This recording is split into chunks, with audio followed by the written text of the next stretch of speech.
Hello students, welcome to my YouTube channel. आज हम शुरू करने वाला है थर्ड पार्ट इलेक्ट्रिसिटी चैप्टर का। ठीक है, तो लास्ट टाइम हमने ओम्स लॉ और combination in resistance in series and parallel किया था। तो आज जो टॉपिक करने वाले हैं उसका नाम है हीटिंग इफेक्ट ऑफ करंट। तो हीटिंग इफेक्ट समझने से पहले हम पढ़ेंगे ये हीटिंग आती कहाँ से है। ठीक है, तो पहले हमने जो पढ़ना है वो वैसे हम ये समझ चुके थे कॉज ऑफ रेजिस्टेंस। इसमें जो मेन कारण है हीटिंग का वो है कॉज ऑफ रेजिस्टेंस। तो पहले ये पढ़ेंगे। देखो, रेजिस्टेंस का कारण क्या था हमारे पास। जब हमारे पास ये कोई कंडक्टर है,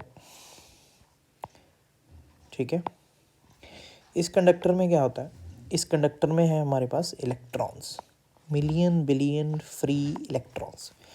लेकिन इसमें सिर्फ इलेक्ट्रॉन्स नहीं है, तो इसमें एटम्स एंड आयंस भी प्रेजेंट होंगे। अगर हम मान लें ये हमारे पास क्या है, एटम्स। ठीक है, तो बहुत सारे होंगे एटम भी। ठीक है, एटम्स होंगे, आयंस होंगे यहाँ पे। तो क्या होगा, जब यहाँ पे हम पोटेंशियल डिफरेंस अप्लाई करते हैं,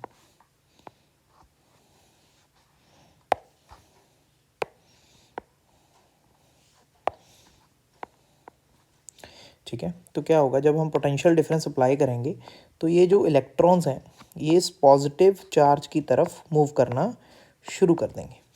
लेकिन ये इलेक्ट्रॉन्स रास्ते में जो एटम्स आएंगे इनसे कोलाइड करेंगे, टकराएंगे। ठीक है, और इसी को हम बोलते थे कि जब ये इलेक्ट्रॉन्स जब एटम्स से टकराते हैं, ये इसके रास्ते में इलेक्ट्रॉन के पाथ में रुकावट आती है। ठीक है, इससे टकराएगा इधर मुड़ जाएगा, इससे टकराएगा ऐसे, तो इससे ऐसे इन मॉलिक्यूल से एटम से टकरा के आगे बढ़ना पड़ता है। ठीक है, तो ये कोलिजन्स जो हो रही हैं इलेक्ट्रॉन्स की, ठीक है, ये प्रोड्यूस करती हैं रेजिस्टेंस। जब ये कोलिजन्स होती हैं, ये कोलिजन की वजह से इलेक्ट्रॉन्स की एनर्जी का लॉस होता है। ठीक है, तो एक बात याद रखनी है, जब भी कहीं भी लॉस ऑफ एनर्जी होता है तो लॉस ऑफ एनर्जी हमारे पास 3 फॉर्म में होगा, 3 फॉर्म्स हैं जिनमें होगा। तो फर्स्ट होगी हीट, सेकंड होगी लाइट, थर्ड होगी साउंड। ठीक है, तो दोबारा बताते हैं, हमारे पास जहाँ पे क्या हो रहा है, लॉस ऑफ एनर्जी, रेजिस्टेंस की वजह से एनर्जी का लॉस हो रहा है। लॉस हमेशा होता है 3 फॉर्म में, first heat, second light, third sound. ठीक है, तो यहाँ पे अगर हम देखें, मान लीजिए मेरे पास कोई हाईली रेजिस्टिव वायर है, हाईली रेजिस्टिव वायर। ठीक है, जब इस वायर में से, हाईली रेजिस्टिव वायर में से करंट पास करता है, करंट पास करता है, तो इसकी रेजिस्टेंस की वजह से उस वायर में हीट प्रोड्यूस होती है। क्या प्रोड्यूस होती है, हीट। अब हम अगर हम एग्जांपल लें, हमारे पास घर में हीटर होता है। ठीक है, एक पहले आते थे हीटर जिसमें वायर यूज़ होती थी। ठीक है, तो क्या होता था, जो वो हीटर थे उसकी ऐसे कॉइल्स थी,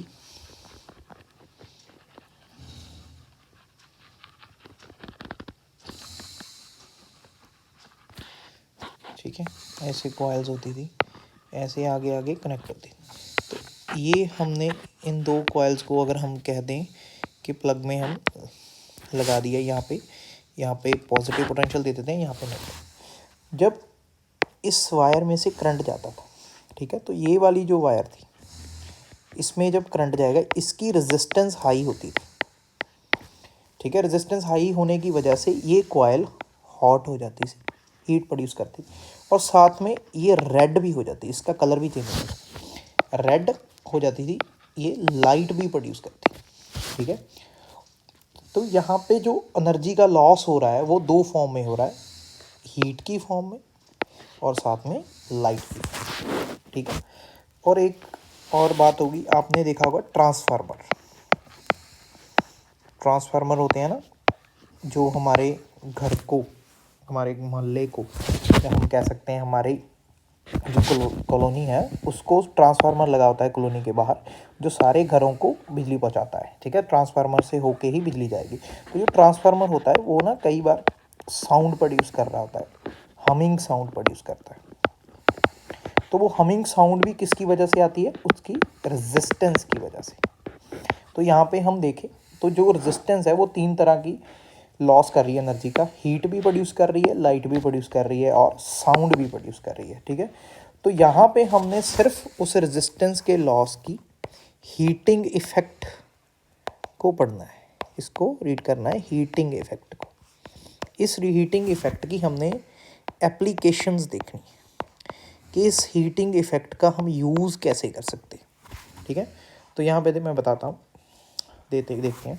तो पहली बात तो ये जो हीट प्रोड्यूस होती है वायर में, वो 3 चीज़ों पे डिपेंड करती है। फर्स्ट वो डिपेंड करती है करंट के स्केयर पे, मतलब जितना ज़्यादा हम करंट प्रोड्यूस करेंगे उतनी ज़्यादा हमारे पास हीट प्रोड्यूस होगी।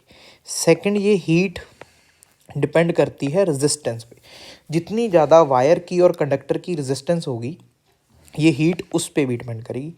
तीसरा डिपेंड करती है हीट टाइम पे, मतलब ये है आपके घर में हीटर होगा, जब हम हीटर को हीट ऑन करते हैं तो उसमें से करंट पास करना शुरू हो जाता है, ठीक है। ये करंट पास करना शुरू होगा। दूसरी बात उसकी रेजिस्टेंस होती है, क्योंकि उसकी वायर जो अंदर लगी हुई है उसकी रेजिस्टेंस बहुत ज़्यादा है। तीसरी बात आती है टाइम की। आप देखेंगे जितना टाइम आप करंट पास करते जाएंगे उतनी उसमें से हीट ज़्यादा से ज़्यादा प्रोड्यूस होती जाएगी, ठीक है। तो करंट, रेजिस्टेंस और टाइम पे डिपेंड करती है जो उसमें हीट प्रोड्यूस। अगर आप बंद ऑन करके ऑफ कर देंगे तो जो हमारा हीटर है वो काम, मतलब उसमें हीट उतनी प्रोड्यूस नहीं होगी। अगर मैं उसे 5 मिनट तक ऑन करता हूँ तो उसकी हीट है जो वो इंक्रीज़ करती है, लेकिन इसका मतलब ये हुआ कि जो हीट है वो टाइम पे भी डिपेंड करती है। अगर मैं तीनों को कंबाइन करूँ तो ये डिपेंड करती है I²RT पे। यहाँ पे प्रोपोर्शनलिटी हटाएंगे, कांस्टेंट 1 आ जाता है, तो ये फार्मूला बन गया I²RT।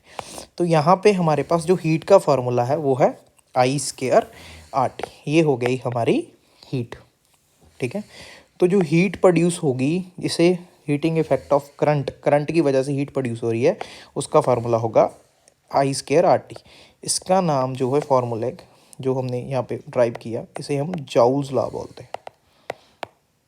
जाउल्स लॉ, जो हमारा जो साइंटिस्ट था ना जाउल, एनर्जी के जिसने यूनिट जिसके नाम से है जाउल्स लॉ, उसके नाम से है जाउल्स लॉ, ठीक है।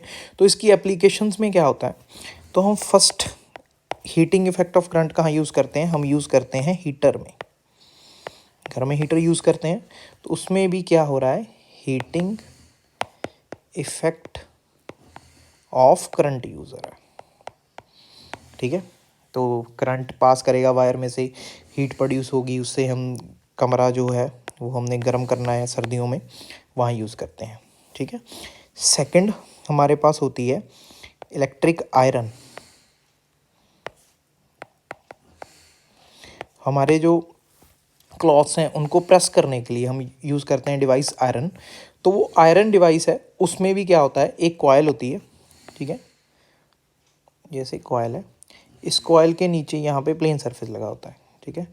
इसके ऊपर जो आपकी जो वो प्रेस है, ठीक है, ऐसे बनी होती है, बनाएं अगर हम, ठीक है।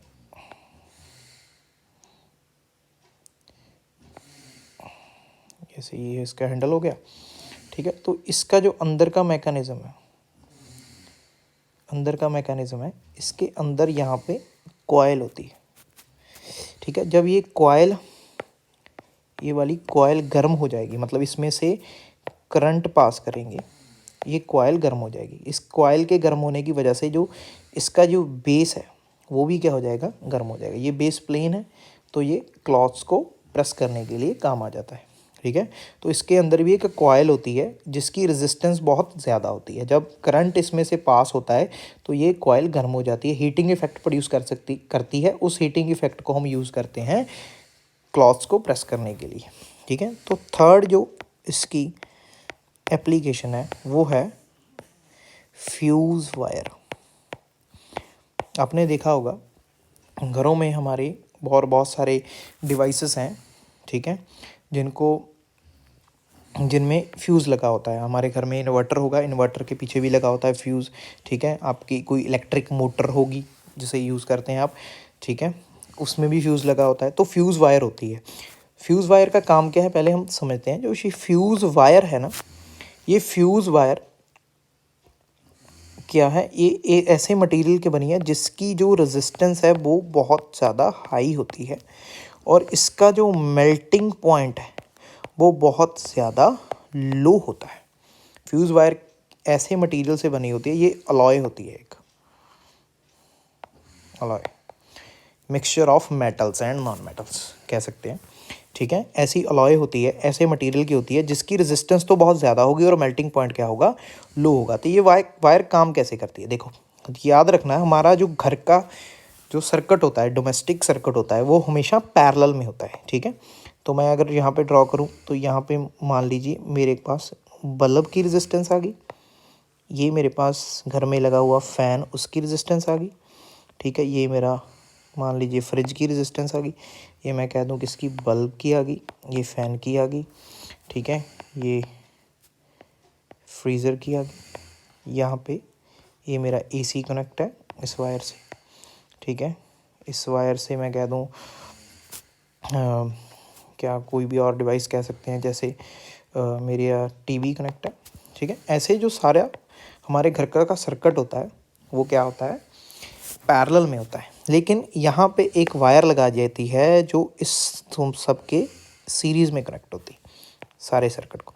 यहाँ पे पॉजिटिव पोटेंशियल है, दे रहे हैं, ठीक है, यहाँ पे हम दे रहे हैं नेगेटिव पोटेंशियल। तो यहाँ पे जब पॉजिटिव पोटेंशियल दे रहे हैं, यहाँ पे एक वायर कनेक्ट होती है, ठीक है, जिसका नाम होता है फ्यूज़ वायर। ये हमेशा सर्किट के सीरीज़ में लगाई जाएगी। इसका काम क्या है, देखो जब यहाँ पे जो इलेक्ट्रिसिटी फ्लक्चुएट करती है मतलब क्या होता है, कभी कभी घर में जो लाइट की जो इलेक्ट्रिसिटी की अमाउंट है, करंट है, जो वोल्टेज है वो ज़्यादा आ जाती है, ठीक है। अगर करंट ज़्यादा आ जाएगा तो ये हाईली रेजिस्टिव है। हाईली रेजिस्टिव होने की वजह से जब इसमें से करंट की अमाउंट इंक्रीज़ करेगी, ठीक है, तो इसकी रेजिस्टेंस हाई होने की वजह से इसमें प्रोड्यूस होगी हीट। वो हीट क्या करेगी, वो हीट इसका, क्योंकि मेल्टिंग पॉइंट क्या है, मेल्टिंग पॉइंट है लो, तो ये जो है मेल्ट हो जाएगी। और कनेक्शन है जो कनेक्शन है हमारे पास पॉजिटिव टर्मिनल का और ये हमारे घर के सर्किट का, वो क्या कर जाएगा, ब्रेक हो जाएगा। और जो करंट हाई करंट था वो हमारे बल्ब के लिए, फ़ैन के लिए, फ्रीज़र के लिए, एसी तक नहीं पहुंचेगा। मतलब ये हुआ कि ये जो हमारी ये फ्यूज़ वायर है, ये फ्यूज़ वायर खुद सेक्रीफाइस कर देती है और हमारे घर के सारे सर्किट को बचा लेती है। ये फ्यूज़ वायर इसीलिए सीरीज़ में लगाई जाती है, क्योंकि अगर ये पहले कट हो जाएगी तो हमें पता है अगर सीरीज़ में जो डिवाइस लगाते हैं अगर वो ख़राब हो जाए तो करंट है जो हमारा आगे नहीं पहुंचता, बाकी सारे डिवाइसेस नहीं चलते। तो यहाँ पे जो फ्यूज़ वायर है वो खुद सेक्रीफाइस कर जाती है, ठीक है। क्यों, क्योंकि उसकी रेजिस्टेंस हाई है। हमारे पास हीट का क्या फार्मूला है, हीट है I²RT। करंट की अमाउंट ज़्यादा होगी, रेजिस्टेंस ज़्यादा होगी तो हीट क्या हो जाएगी, ज़्यादा प्रोड्यूस होगी। अगर हीट ज़्यादा प्रोड्यूस होगी क्योंकि उसका मेल्टिंग पॉइंट लो है, तो थोड़ी सी गर्म होने के बावजूद क्या होगी, वो थोड़ी सी भी गर्म होगी तब भी वो क्या हो जाएगी, मेल्ट हो जाएगी। मेल्ट हो जाएगी तो कनेक्शन क्या हो जाएगा, टूट जाएगा वो, तो हमारे जो घर का सर्किट है वो बच जाएगा। तो यहाँ पे भी जो है हम heating effect of current use कर रहे हैं, ठीक है। ये थी कुछ हीटिंग इफेक्ट ऑफ करंट की एप्लीकेशंस। और इसके बाद जो नेक्स्ट हमारा टॉपिक है वो है इलेक्ट्रिक पावर। इलेक्ट्रिक पावर, तो पावर का फार्मूला वही होता है, रेट ऑफ डूइंग वर्क, ठीक है, 9th में पढ़ा था। Rate of doing work is called power. तो यहाँ पे हम फार्मूला बनाते हैं, जो पावर होती है वो होती है W/T। W हमारा है वर्क, T हमारा टाइम। तो पावर का फार्मूला आ गया वर्क अपॉन टाइम, ठीक है। अब हम यहाँ पे पोटेंशियल पढ़ा था, तो जो हमारा पोटेंशियल था, याद होगा पोटेंशियल को हम V से डिनोट करते थे, वो था हमारा वर्क अपॉन चार्ज। ठीक है, अगर मैं यहाँ से चार्ज को इधर मल्टीप्लाई कर लूँ और वर्क की वैल्यू निकालूँ तो वर्क आ जाएगा मेरा V इंटू क्यू, और मैं इस V इंटू क्यू की वैल्यू यहाँ पे वर्क पे पुट कर दूँ तो यहाँ आ जाएगी मेरी power V into Q upon T. अगर इन दोनों को ध्यान से देखा जाए तो चार्ज अपॉन टाइम क्या होता है, rate of flowing of charge, और उसे हम बोलते हैं करंट। तो ये बन गया power is equal to V into I. तो ये हमारा रिलेशन आ गया between power, potential and current. ये हमारा पावर का फॉर्मूला आ गया। ठीक है, ऐसे ही हम एक और फार्मूला बना सकते हैं जो हमें पता है according to Ohm's law, V is equal to I into R. तो ये V की वैल्यू यहाँ पे मैं पुट कर देता हूँ, तो ये बन जाएगा power is equal to I into R into I. तो ये हो गया आई स्क्वायर आर। तो ये पावर का नेक्स्ट फार्मूला हो गया। ठीक है, और यहाँ पे एक फार्मूला और बना सकते हैं। इसी जो मेरे पास ये है V is equal to I into R, यहाँ से मैं आई निकाल लेता हूँ, तो ये बन गया V over R is equal to I. ये बन गया। यहाँ पे इस आई की वैल्यू को मैं यहाँ पुट करता हूँ। पहले ही देखो, पहले क्या किया मैंने, वर्क निकाल के यहाँ पे पुट किया, तो मेरे पास ये पावर का फार्मूला बन गया। तो ये पावर के फार्मूले में पहले मैं V की वैल्यू ओहम्स लॉ से निकाल के पुट करूँगा तो मेरे पास एक फार्मूला आ जाएगा। दूसरी बार उसी ओहम्स लॉ से I की वैल्यू निकाल के पुट करूँगा तो मेरे पास दूसरा फार्मूला आ जाएगा। तो ये फर्स्ट हो गया। उसके बाद मैंने क्या किया, ओहम्स लॉ लगाया V is equal to I into R, यहाँ पे पुट कर दिया आई इंटू आर। तो ये बन गया I into R into I square R. तो उसके बाद मैंने क्या करना है, इसी फार्मूले से मैंने आई निकाल लिया, तो ये बन गया V over R is equal to I. तो ये V ओवर आर आई की वैल्यू इसी फार्मूले में फर्स्ट इक्वेशन में दोबारा डाल देते हैं, तो ये बन गया power is equal to V, I की वैल्यू क्या है V ओवर आर। तो ये बन गया हमारे पास P is equal to V over R. तो देखूँ मैं तीनों इक्वेशंस, फर्स्ट था पावर का formula work upon time, second था पावर का formula V into I, third था पावर का formula I square R, fourth था पावर का formula V square upon R. ये हमारे पास चार फार्मूले बन गए। उसके बाद हमारे पास यूनिट्स आ जाते हैं, यूनिट्स ऑफ पावर। ठीक है, तो पावर के जो यूनिट्स होते हैं वो होते हैं वॉट। ठीक है, 1 वॉट।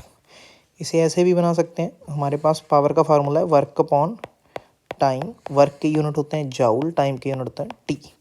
तो 1 वॉट इज इक्वल टू हो गया जाउल पर सेकेंड, सॉरी मैं यहाँ पे गलत लिख गया, टाइम के यूनिट होते हैं सेकेंड, तो जाउल पर सेकेंड। तो 1 watt is equal to 1 joule per second. Power के और भी यूनिट होते हैं जिसे हम बोलते हैं किलो वॉट। तो किलो का मतलब होता है 10 रेज टू पावर 3, पीछे क्या आ जाएगा वॉट। तो ये 1 किलो वॉट हो गया। वैसे ही हमारे पास होता है मेगा वॉट, मेगा होता है 10 रेज टू पावर 6 वॉट। ठीक है, ऐसे ही हमारे पास एक और यूनिट होते हैं horse power, horse power HP। याद रखना ये हॉर्स पावर होता है 746 वॉट। हमारे पास हॉर्स पावर होता है 746 वॉट। जो हमारी कार्स हैं, जो हमारे घर में सबमर्सिबल मोटर्स होती हैं, उनकी जो पावर होती है वो ऐसे नहीं आती वॉट्स में। ठीक है, वॉट में नहीं आती, उसे हम मेज़र करते हैं हॉर्स पावर में। 1 horse power, 1.5 horse power, 3 horse power, 4 horse power. ठीक है, जो कार के इंजन की पावर है उसे हॉर्स पावर में मेज़र किया जाता है। ठीक है, तो ये 1 हॉर्स पावर क्या आता है 746 वॉट। ठीक है, तो ये हमारे हो गए यूनिट्स ऑफ पावर। ठीक है, इसके बाद हमारे पास लास्ट है इलेक्ट्रिक एनर्जी। इलेक्ट्रिक एनर्जी, तो इसमें जो इलेक्ट्रिक एनर्जी है तो वही है तो एनर्जी ही, यहाँ पे वर्ड यूज़ करते हैं इलेक्ट्रिक एनर्जी। तो जो एनर्जी का फार्मूला है, एनर्जी का फार्मूला होता है पावर इनटू टाइम। तो पावर के हमने सारे फार्मूले बना रखे हैं। तो पहला फार्मूला था हमारा पावर का V इंटू आई। तो इस पावर की वैल्यू यहाँ पुट कर दी, साथ में क्या आ गया T। तो ये फर्स्ट फार्मूला हो गया इलेक्ट्रिक एनर्जी का। सेकंड हमने फार्मूला बना रखा था पावर का I स्क्वायर R। तो साथ में ये आ गया T, ये सेकंड आ गया। उसके बाद हमने फार्मूला बना रखा था एक V स्क्वायर ओवर R, साथ में क्या आ गया T। वही है ना, पावर की वैल्यू V इंटू आई, साथ में T, पावर की वैल्यू I स्क्वायर R, साथ में T, V square R T। तो ये हमारे पास जो है 4 फार्मूले इलेक्ट्रिक एनर्जी के आ गए। लास्ट हमारे पास कमर्शियल यूनिट्स ऑफ एनर्जी।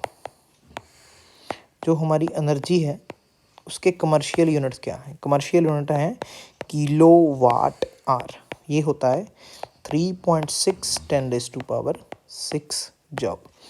जो हमारे घरों में इलेक्ट्रिसिटी आती है उसको हम जो ख़रीदते हैं उसका बिल जो आता है, जो हम कहते हैं 1 यूनिट कंज्यूम हो गई, 10 यूनिट कंज्यूम हो गए, 100 यूनिट कंज्यूम हो गए, वो जो बात करते हैं हम यूनिट्स की, तो वो जो 1 यूनिट होता है वो होता है 1 किलोवाट आर। 1 यूनिट का मतलब होता है 1 किलोवाट आर। तो ये 1 kilowatt hour means 1 kilowatt power हमने 1 घंटे के लिए चलाई। ठीक है, मान लीजिए मेरे पास कोई एसी है जो 1 किलोवाट उसकी पावर है। ठीक है, अगर मैं उसको 1 घंटे के लिए चलाऊँ तो वो 3.6 10⁻⁶ जूल एनर्जी कंज्यूम करेगा। मतलब मेरे मीटर में 1 यूनिट हो जाएगी, कंज्यूम हो जाएगी। ठीक है, ऐसे ही एसी को मैं 1 किलोवाट को 2 आवर्स के लिए चलाऊँ तो मेरे पास 2 यूनिट्स कंज्यूम हो जाएंगे।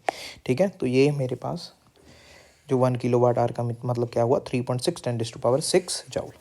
तो यहाँ जो हमारा है चैप्टर की थ्योरी है वो कंप्लीट हो जाती है।